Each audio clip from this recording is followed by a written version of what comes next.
जी अस्सलाम वालेकुम बच्चों। हम लोग अचीवमेंट टेस्ट पढ़ रहे थे। तो अचीवमेंट टेस्ट में हमने ग्रामर के अचीवमेंट टेस्ट के पेपर की बात की थी।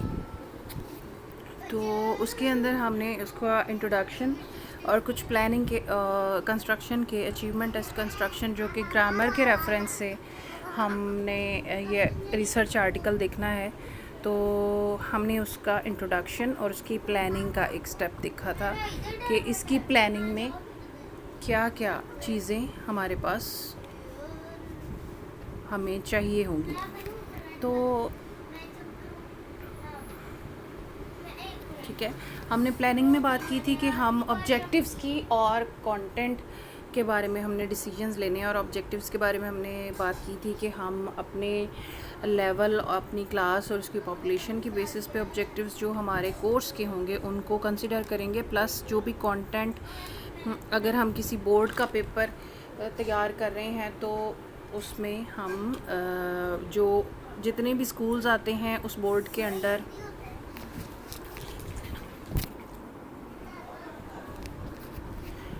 जितने भी स्कूल्स उस बोर्ड के अंदर आते हैं उन सब में जो भी गाइड बुक्स और नोट्स और हैंडआउट्स पढ़ाए जाते हैं उन सब का कॉर्पस लेकर वो हमारे कंटेंट में शामिल होगा।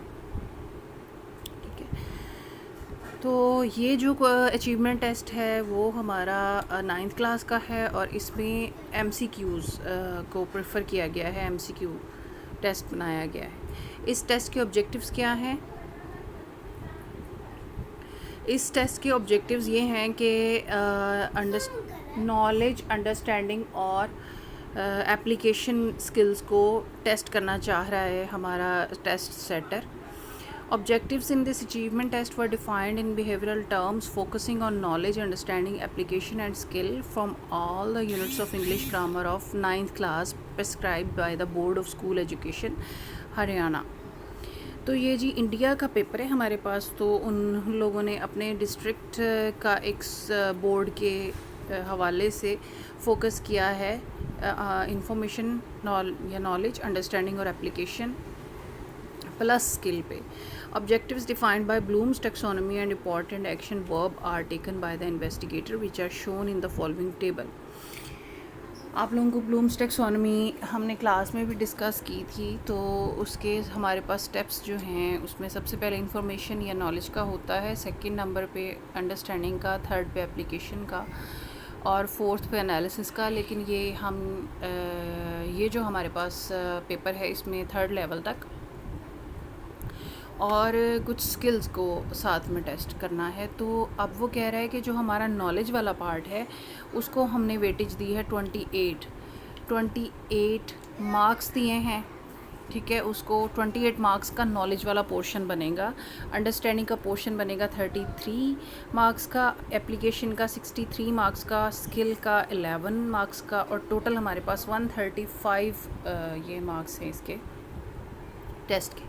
तो नॉलेज में वो कह रहा है कि किस किस्म के एक्शन वर्ड्स जो नॉलेज में जो है वो क्या किस किस्म की चीज़ें हमने